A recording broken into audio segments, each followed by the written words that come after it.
everyone, today we have a book review. It's none other than the 2020 International Booker Prize winning The Discomfort of Evening, published in 2018 by Marika Luca Renewald, and it was translated from Dutch by Michelle Hutchinson. First of all, let me give you a picture of my buying experience. The very day before the announcement of the Booker, the book was priced. I'm actually talking about the Kindle edition because we have the Corona, COVID, and also I'm talking about the Kindle edition. It was priced 140 rupees, and then I thought it was almost about 11 at night, so I thought I'll give it a try in the morning. And then what happened the very next day was that the Booker was announced, and what happened was that the price was hiked to 340 rupees. I was really shocked at the hike. I of course had to buy it for 340 rupees, but one of my friends actually she bought it the very day before, and she got it for 140 rupees. It was really shocking for me. And the printed version, I guess it comes for 899 rupees. To give you just a background to the selection of this International Booker Prize this year, they had considered 124 books from 30 languages, and 6 books were shortlisted. Amongst the judges, we had our Indian Narcopolis, Jitai as well. Renewald is a best-selling Dutch writer, a poet actually.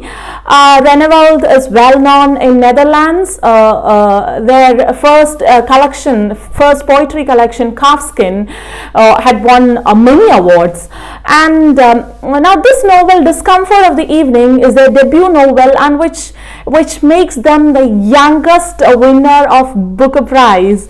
At the age of 29, she wrote this novel in 2018. At that time, she was 26 years old, and now she has turned out to be the youngest winner of the Booker Prize.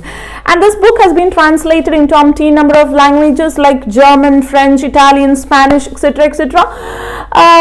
Though Renewald is a writer, they still work at a dairy farm, which is very close to nature, close to life. Renewald is a writer who does not want to confine or to live inside the binary inscriptions of male and female, and they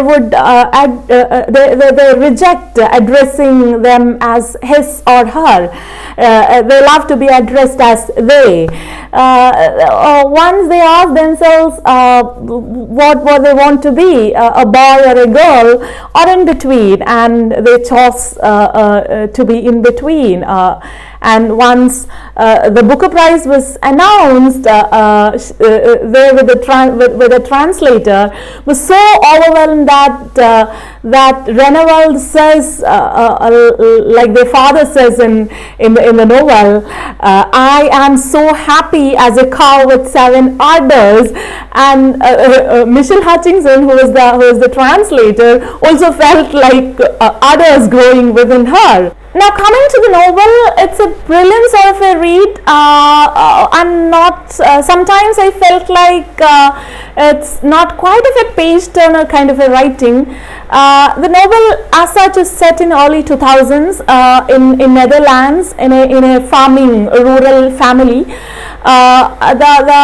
It talks of the story of a reformist Christian family, where they are very strict about religion.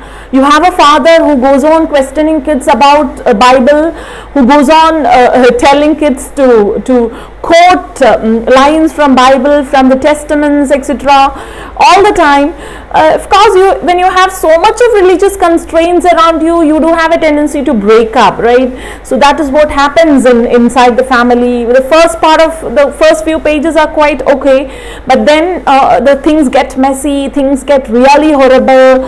You have the family getting disrupted, you have the communication barriers that occurs between parents and children, amongst parents. There is the emotional neglect of the children, which as a result of which they do face lots and lots of consequences. There is too much of sex and too much of violence, sex in the form of kind of incestual sex, violence, etc., which makes you quite uneasy. There is the cruelty against animals, violence against animals as well as human beings. Religion on the one side, death on the other side. You have the kind of alienation, the kind of rootlessness, the kind of hope to escape. They want to have an escape. They want to go to a promised land. All these things runs through the sinews of the novel. The story is woven through the mind of a child narrator, Yas, who is 10 years at the beginning of the novel and turns out to be 12 towards the end of the novel. And Yas tells the story of parents and 4 kids, 4 children, Mathis, Ope, Yas and Hannah. And Renewal herself somewhere mentioned that this particular work is novel is autobiographical, in the sense that she had a brother who died when she was 3 years old and he was 12 years old in a bus accident or so, and she wanted to write a novel based on her own real events. Of course, the novel was quite inspired by the real events, but this is of course a fictional novel as such, fictional work as such. And the novel of course talks about the downward journey of a family, a disrupted family which is afflicted with the trauma of the death of Mathis, her brother. Mathis is into skating, and he goes for skating at the very beginning of the novel itself, and Yas is not allowed to go, and she is very much angry at everyone because she is not allowed to go, and she is lying in her bed at that time. She had a pet rabbit, and her pet rabbit was about to be killed and be cooked for Christmas. It was the time of Christmas, and what happened was that Yas did not want her rabbit to be killed and cooked, because that was she loved the rabbit very much. And at one point at that time she happens to feel like what if God took Mathis' life instead of my rabbits. And this is a kind of a thought which she regrets throughout the novel. The trauma that she faces is, of course, as a result of this kind of a thought as well. It is with the death of Mathis that the novel begins in the real sense. The novel circles around the death of Mathis, about how it affects everybody in the family, especially parents and the siblings, and the difficulty they have, each of them have in moving on in their life. Mom and dad of course have difficulty in having very intimate relationships between them. They are not even able to make love with each other, and the novelist, the child narrator Yas, actually portrays it with the image of 2 Todds, and she has caught and kept with her. Yas's intention in bringing Todds to her house and keeping it with her is that she has sorts of kinds of fantasies inside her. She feels like at one point of time these 2 Todds will mate each other and they would make love, and that would be the moment when a father and mother would be able to come together again, would be able to make love. And she throughout the novel she is actually waiting for these Todds to make love. At the end of the novel this happens. I mean, Todds do mate, but the other thing does not happen. Father and mother does not happen. She's kind of filled with these kinds of fantasies throughout the novel. The physical and mental condition of her parents affect Yas very much. She is thinking of rebaptizing her parents so that they are reborn and would lead a new life altogether. Mother has stopped eating with them. Mother has stopped wearing glasses, stopped trimming her nails, and Yas too has many crazy ideas running through her mind, like there are Jews kept in the basement of their house, and mother would leave them all of a sudden, father would leave them all of a sudden. Yas is also not able to go swimming because once she is about to swim underwater, she sees Matthews and right in front of her eyes, and she concludes that it is not panic but imagination which is her worst enemy altogether. You have umpteen number of readings possible in this particular novel.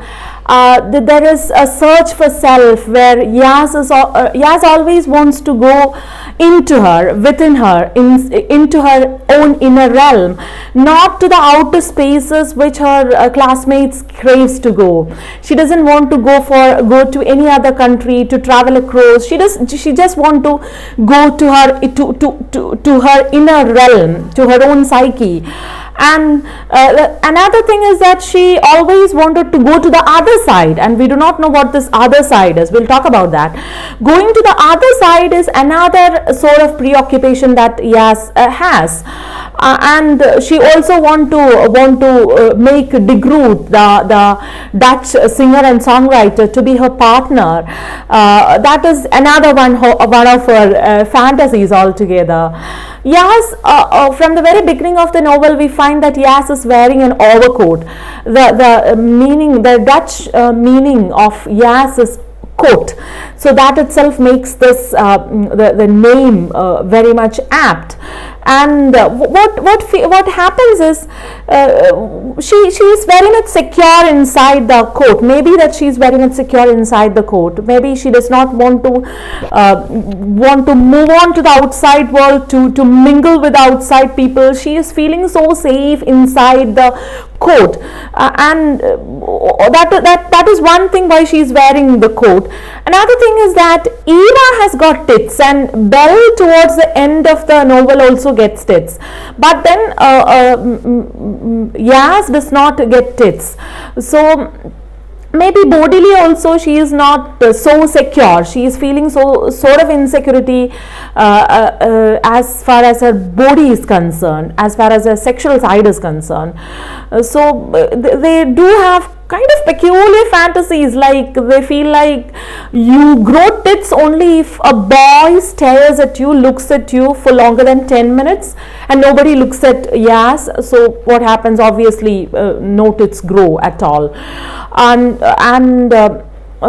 Dad, every one of them, even the people around tells Dad that she is not why is she wearing overcoat all the time, and Dad, everyone tells her to remove the coat, which she is so very scared of. She is not ready to remove the coat. She is very scared. She is so secure inside the coat. All of her dreams are on the other side. She wanted to go skating to the other side. She feels like De Groot lives on the other side, but though it's not that way. De Groot does not live on the other side. She wants not only she, both the three kings. That is what she calls them. Three kings. Three of them. They have always wanted to go outside. They have never felt safe and secure inside the confines of their home. With their parents, they have never felt safe and secure. Before they had, but with the death of Matthews, everything gets toppled down, everything gets disrupted, the whole family gets shattered into pieces, and they always have craved for an escape. And three of them, they are creating a plan for an escape, and for that they need to make lots of sacrifices. And it is amongst these sacrifices that we witness cruel incestual sexuality being described. I couldn't see a child narrator there. These were instances which was kind of too horrible to be narrated by a child of 10. There I did have some sort of a confusion regarding the child narrator. Yas had always craved for attention, and it was the vet who used to visit them often, because they actually have poultry, cattle. They do have lots of cows, and the vet comes there for sort of consultation and all. And it was the vet who had asked her if she misses Matthews at all. And when she said yes, it was he who comforts her by saying that she was the prettiest girl ever. Nobody actually even thought of telling her that she was prettiest. She was pretty enough. And she is comparing the vet to Neil Armstrong, and she compares herself to the moon. And Neil Armstrong was the first person who had ever dared to go close to the moon to find out whether there is life or not. And it was the vet who actually went so close to Yaz and tried to at least find out whether there is life in her or not, or whether she is lifeless or not. There is always a sort of silence which looms around the house. A house which is filled with unasked questions, and conversations always takes place inside her mind, inside herself. She talks to herself all the time, and she observes everything all the time.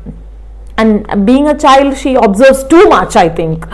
And she says one day I would like to go to myself, and she pushes a pin into the soft flesh of a navel. And throughout the novel, we find that she is afflicted with constipation. Maybe she cannot poo. Maybe because of the insecurity that she is feeling inside about the outside world, or about the trauma that runs throughout her life because of the death of Matties, and after the death of Matties, because of the problems of her parents, the relationship between her parents, the relationship that the parents had with their children. All these things were affecting her, and all the traumatizing, we are getting a visualized image, a kind of a narration combined with visualization. That is how the whole novel is being presented to us. There is an emotional detachment among the family members, especially between the parents and children, which turns out to be really dangerous. And the three of them, Ob, Hannah and Yaz, they think of an escape route. They think of going to the other side.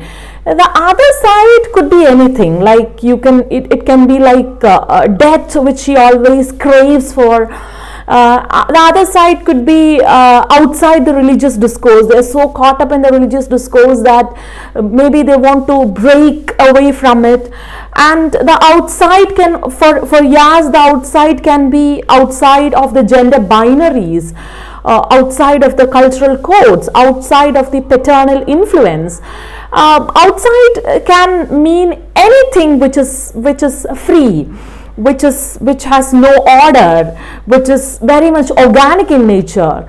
And on the one hand, they want to be free, they crave to go out, they want to go to the other side. But at the on the other hand, you see they crave for the love of their parents. They do not want to leave their parents. They miss their parents too much. They cannot live without their parents. And she at times we feel like, no, at times she herself, Yas herself says that it is something she confesses to her thoughts. She says that, what if I had a different set of parents, like parents who are soft, parents who cuddle, parents who chase away all the ghosts that frightens the children, parents that see when you're talking to them. Most of the time what happens is Yas's parents do not look into the eyes of the children. They do not look into each other's eyes. So she always craved for parents who looks into the eyes when speaking.